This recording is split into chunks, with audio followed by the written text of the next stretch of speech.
Hi everyone, welcome to Outgrow's Marketer of the Month. I'm your host, Dr. Saksham Sharda. I'm the creative director at outgrow.co. And for this month, we're going to interview Neal Schaffer, who's the author of The Age of Influence and the host of the Maximize Your Social Influence podcast. Thanks for joining us, Neal. Hey, Dr. Sharda, it's an absolute honor to be here.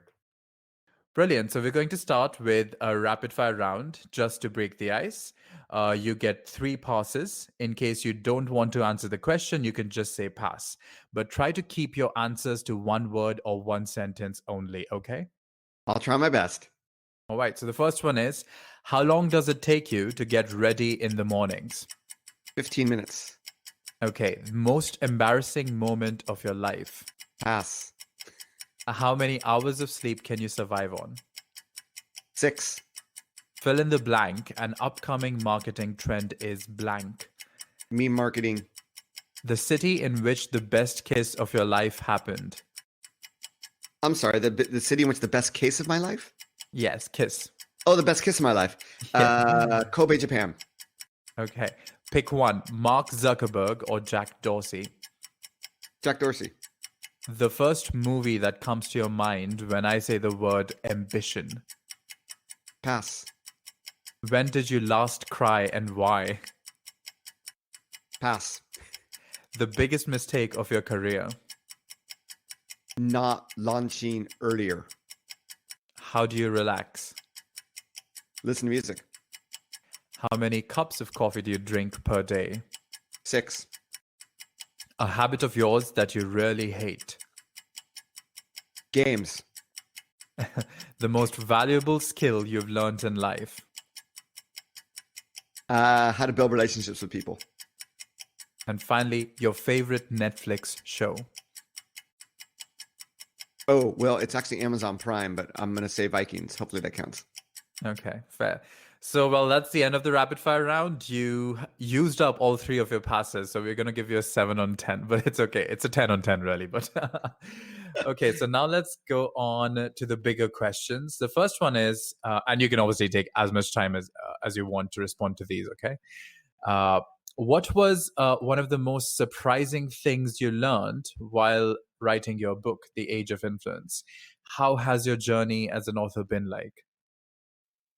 Well, I began writing the book, and the book is about influencer marketing. And I'm not part of the influencer marketing industry. I consider myself a digital social media marketer, but not necessarily an influencer marketing specialist. But as I was doing research and doing interviews and writing the book, I realized that, first of all, I think that marketers have really been miseducated on what influencer marketing is. And what really surprised me is that a lot of the elements of influencer marketing, most marketers have already been doing for some time without calling it that. And furthermore, I think as I continue to write and we continue to see these, drops in organic engagement across social media because of the way that algorithms work, that, influencer marketing really is one of, other than pay to play, it is one of the unique ways in which brands can really, somewhat organically, it is a form of paid media, but somewhat organically incite word of mouth that really there's no other way that I can think of that they can do that without collaborating with others. So there were a few different things that as I was writing it, I discovered. It sort of surprised me, but at the end of it, it all sort of made sense that, I come back to the point that social media was made for people, not for businesses. And therefore, although businesses had a free ride for some time, I think we need to get back to our roots and really leverage social to develop relationships with people. And from that, derive a heck of a lot of value in a lot of different ways. And so do you think there's been a shift from a business kind of, having a business account to having personalities? So like CEOs of companies or CMOs, they've built a personality cult around themselves. Is that something we're going to move towards? Well, definitely when, the way I define influencer marketing is really leveraging other social media users that have influence, right? Hmm. And I like to begin with not people that you don't know, but begin with people that you do know. And when we think of it that way, who are the people that know your business the best? They're your employees. And when we think about who should be your employee influencers, if you're a B2B organization, obviously the salespeople can monetize their influence in the forms of increased commissions. But really, the biggest influencer for a company normally should be their leader.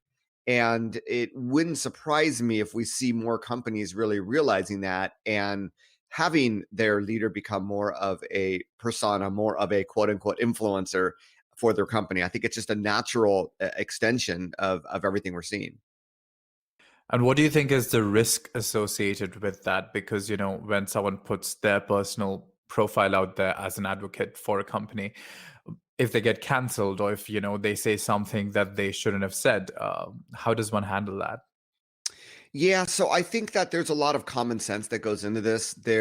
Most companies, if they want to go that route, we call this employee advocacy. I call it more like employee influencer, but it really comes down to training, understanding just the common sense ways of using social media that, there's certain things you wouldn't say in social media and really just going from there. I think at the end of the day you sort of have to trust people, and I think that even if you work with an influencer, even if you have an employee that's not part of a program, there's always risk that they're going to do something or say something, and that is something that I think we live with. And I think that the benefits far outweigh whatever risks there might be. That being said, I look at Tesla, I look at Elon Musk. He said a lot of really questionable things Mm. during this pandemic. Has Tesla stock taken a hit? No. Has Elon Musk made some, does he have fewer fans? Maybe. But I don't really think that that's hurt Tesla as much as you might think it could have hurt them. So, at the end of the day, people gravitate towards authentic experiences in social media, authentic people. And I think that's really the most important thing. And, being authentic means you sometimes, you're going to speak your mind, and it's going to attract people. It's going to repel people. I think there are ways of creating those boundaries, like I said, in training that, hey, there's certain things we don't talk about. There's certain things that we should talk about.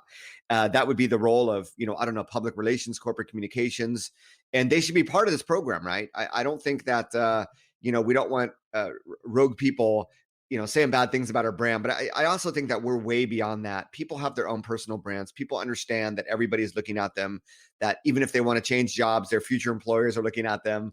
So I think, we've all matured in that way. And I don't think it's the same as it might have been maybe a decade ago when social media was still new to all of us. What exactly is the role of fractional CMO? Like, how do you help businesses grow with their marketing?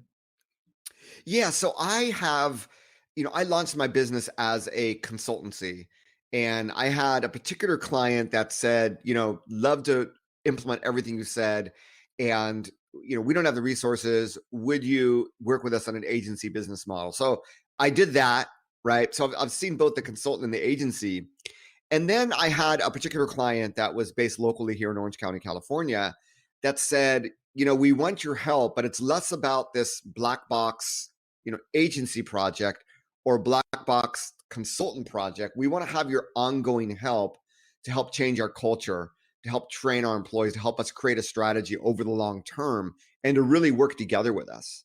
And it was as if I was being hired as a CMO. I was pretty much reporting to the CEO, but I was often working with more junior people to really, help them craft their whole marketing strategy and really their whole marketing department. And I realized then that it's this sort of unique role that since the pandemic, I've seen a lot of businesses have a need for when they don't have, especially when it comes to digital marketing or social media marketing or influencer marketing, when they don't have that talent in house, they don't want to work with a consultant because it's not like a one time, very well defined project. Yet they don't want to just completely outsource it to an agency. They want to somehow foster it in house over time and really build up their own IP vis-a-vis digital and social media marketing. So those are companies I work with where it's really time based, right? When you hire an employee, it's sort of time based. It should be time based. So it is based on the fact that, hey, we have a contract and it's X number of hours per week. However, within those hours, they can be used any way you want. Whether you want me, virtually working together with your employees, you want me to do agency type work, you want me to do, consultant type work, you want me to just do work on my own, analyzing things or creating content, it's all within that realm. So it's a very, very flexible arrangement. And the reason it's called fractional is because I do this for many companies at once. And that's how companies don't have to make a full-time investment, and they're in control in terms of how many hours, a week or per month they want to hire me for. But it gives me the ability to work with several companies at once, and that benefits everybody. It benefits, what I learn at other companies obviously benefits every other company that I work with. And I really enjoy the variety and being able to help as many companies as possible. So that is I think traditionally you would think of fractional CMO as the CMO would really be only this sort of, executive marketing leader. And oftentimes that is the case. And that's the way I price my services. But depending on the business, they may not have that big of a team. They may be more of a startup where they really want me to get my hands, roll up my sleeves and really work together with the marketing team. And I'm more than happy to do that as well. So that's the way that I define it and sort of the way that my services work. And I think with the pandemic, it's very natural with more people working from home. It's really an opportunity for businesses to tap into talent globally, find those unique people that can fill a gap or that can help train their team or lead their team on that basis. So could you give us some examples of companies that you've worked with simultaneously? Yeah, well, I work with about a half dozen companies as is right now, as we speak. So anywhere from huge Japanese IT enterprise to a hair color company who mainly sells retail, a B2C company, to a B2B startup in quantum computing, to one of the biggest real estate networks here in the United States, to an educational training company in Dubai. And I'm trying to think who else is on my roster right now. Oh, an Israeli startup, a marketing agency startup. So it's as well as like a legal company that's trying to basically compete with like a LegalZoom, offer different sorts of services online without you having to hire a lawyer. So I've been doing this for more than a decade, so I've acquired a lot of experience working with a lot of different companies. And I think that's really my bread and butter, is this really holistic approach and finding the best solution for every client's needs. And therefore, that's sort of how it works, right? That's why I'm able to work with such a large variety of companies, but every company has different needs. And I really enjoy, getting to know each company a little bit deeper and finding that unique way in which I can help them. So hopefully that gives you a better idea. I know it sounds a little bit crazy. There is this quality control. The quality control for me is hours per week. So Hmm. I have certain, and contract terms, obviously, of months or what have you, but it's really limiting myself to X hours a week, in which case I can maintain and really deliver on what I promised to deliver. So, and therefore I price myself with saying, hey, if I'm working, 3 days a week on fractional CMO clients, that should be enough to live very, very comfortably. And that's sort of the situation I'm at right now. So who's been your longest client and your shortest client? And by which I mean, you actually finished the work that was required for them in a short amount of time, so that really you eliminated your own job. Because I guess Yeah, that's the approach you're that going is the towards, that right? Yeah. that exactly is the approach. Well, my minimum contract is 3 months, and I'll have startups come out to me and say, we don't have a big budget. We just want to start working with you for 3 months.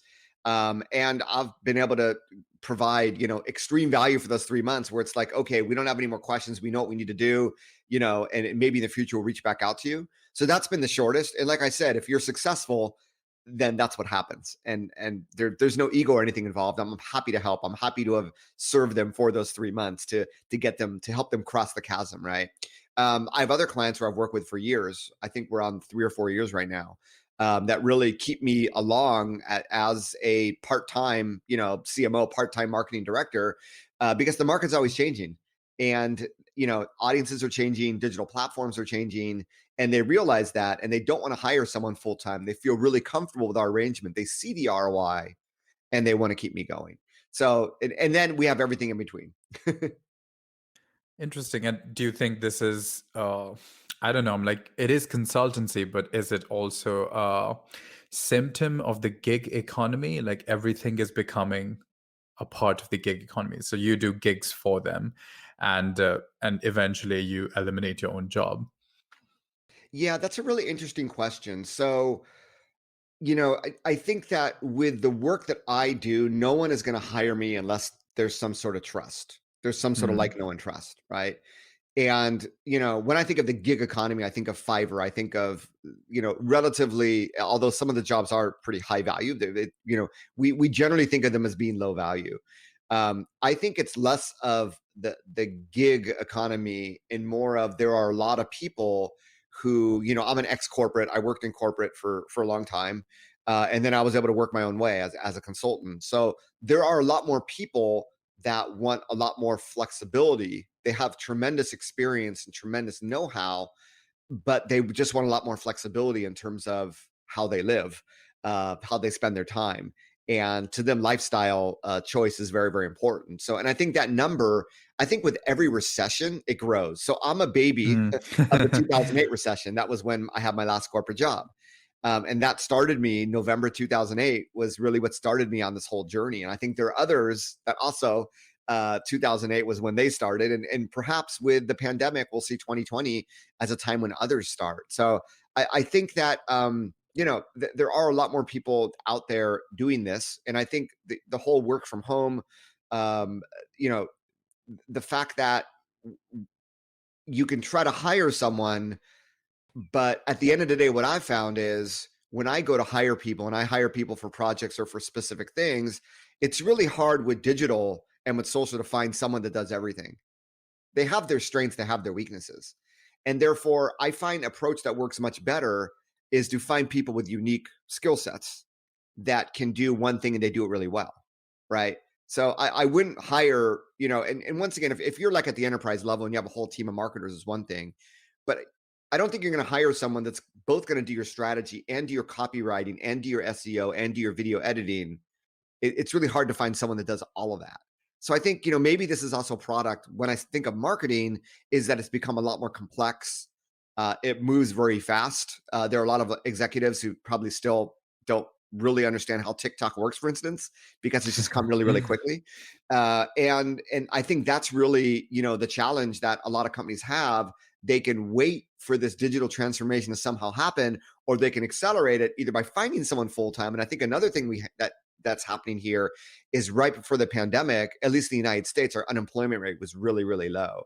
And I think it's, finding the right digital marketing talent is also harder for companies. There's less out there. And I think when you get to, you might have a lot of people, younger people that are really experienced. I think when you get to older generations, maybe they're less experienced because they're more experienced with traditional marketing. So I think there are a lot of factors at play here. I suppose the gig economy is part of it, but I think, consultants is something that we've had for a while. I think Mm. just creating that sort of flexible business model like I created was a natural extension of me wanting to work with a lot of different companies, me wanting to be flexible to serve companies where they're at instead of imposing a business model which didn't often meet their needs. And in addition to all of this, you also host a podcast. So, how do you, or how can one strategize podcasts to expand their reach to a more qualified audience nowadays, do you think? Yeah, so it's funny because I published The Age of Influence in March of 2020, and I had companies reaching out for me for influencer marketing. But because of this holistic approach, let's first look at everything you're doing vis-a-vis digital and social. And I found a lot of gaps, right? Like they didn't have a blog, they weren't doing SEO. They were spending a lot of money on pay-per-click advertising without really seeing good ROI, et cetera, et cetera. So that really got me started with what is going to be the subject of my next book, which I'm hoping becomes like this digital marketing playbook for this post-pandemic economy. But really, and I look at digital from a social media marketing perspective because that's where I started. And I begin to see social media content as being, having a very, very short shelf life. And then we look at content that has a long shelf life. Well, that comes down to blogging or blogs with Google, YouTube, videos with YouTube search engine, or podcasts, right? And all other forms of content that get very popular in social media, whether they be videos or stories or photos. The content doesn't last that long. It's a 24-hour shelf life. And I know that some networks, the content lasts a little bit longer than others, but it's still very short. Whereas when you have a blog, when you have a YouTube video, when you have a podcast, that lasts for years. I mean, I have a blog post from 2008 that still delivers traffic. Mm. So, when I work with clients, ideally you want to be found in Google, so you want to have a blog, and there's more to it than just that. But speaking simplistically, that is what you must have today. When we get outside of that blog, there is podcasting and there's video. So I began podcasting really as a content marketing initiative back in 2013, and it was off and on for a few years. And it wasn't until Q3 of 2019 when I became an active consumer of podcasts, and I realized I'd been doing them completely wrong. And it's really then where I became more active with my own podcast, really stuck with a weekly schedule since then. That's continued until today. And where I feel the podcast, there's different ways of using podcasts. So I launched a second podcast called The School of Influence. So there is a similar professor at universities. I teach at Rutgers Business School in New Jersey. She teaches at University of Texas, Austin.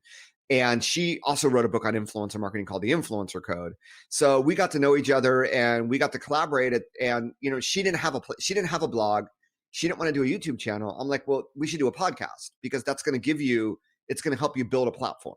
And it has helped her build a platform. And it has, one of her objectives with the podcast was she wants to be able to interview the people that she might want to collaborate with or might want to work with.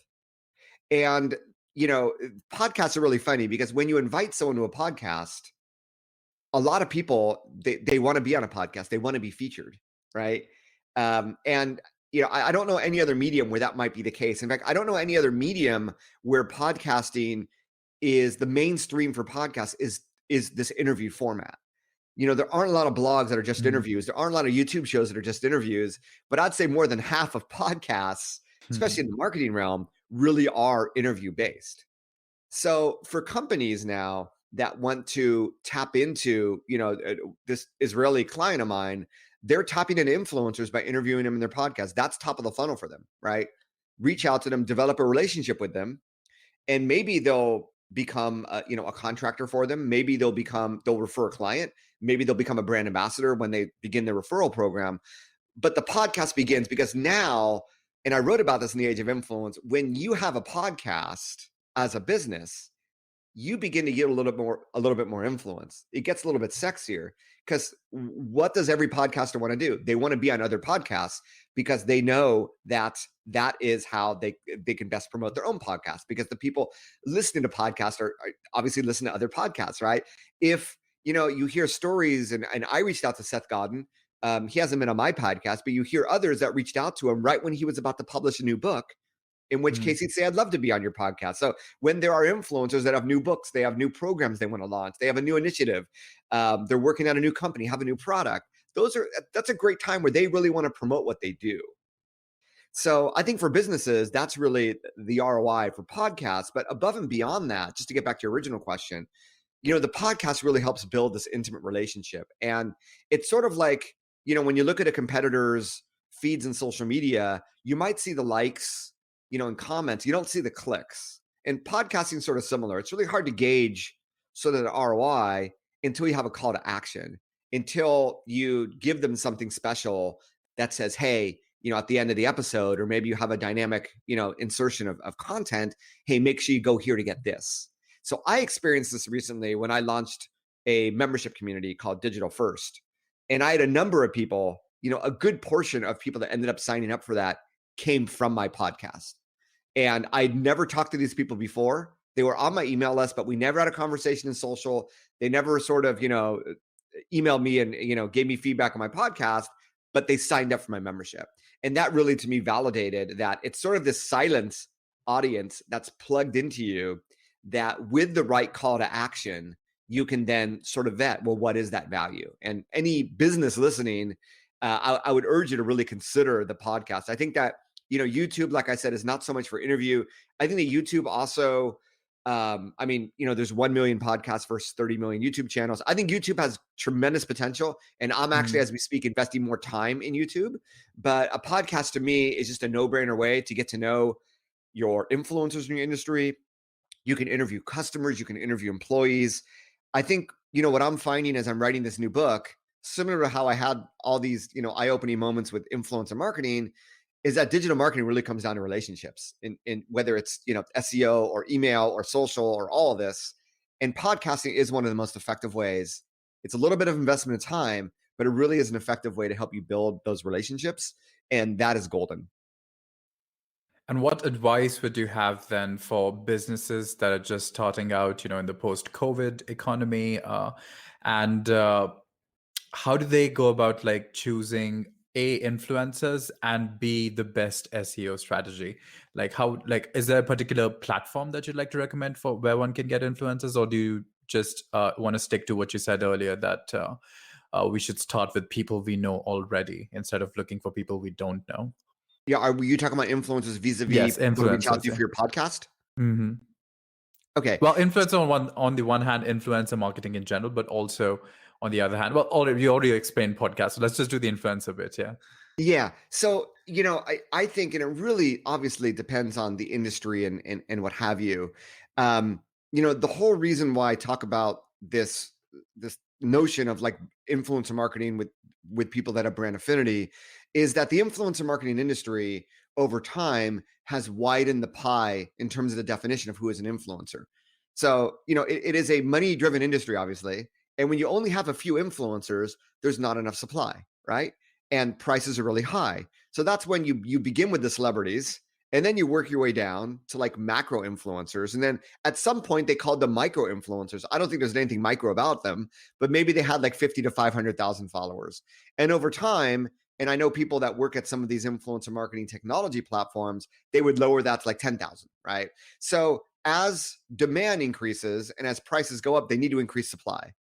And then what happened was, I think this happened over the last year or two, is this notion of a nano influencer. And hey, even people with 1,000 followers have value. So now you have the nano influencer, and obviously there's no one definition here, but like 1 to 10,000 followers, let's say. And the reason is that, and I know of people that have literally, they're photographers, they want to sign up to an influencer platform. They need to have a minimum 10,000 followers. What do? They bought 8,500 followers. They signed up, they got deals, right? I think that as the industry matures, and I'm finally starting to see it. I don't know why companies didn't do this before. They're finally starting to ask as they vet influencers, are you a user of our product? Have you ever used our product? Mm. Because, we talk about this need for authenticity. I think COVID really brought this home that we crave what is real. And when we think about all those new stars on TikTok or YouTube or Instagram, they're real. I think a few years ago it was sort of like this ideal influencer look, which today is just not the same.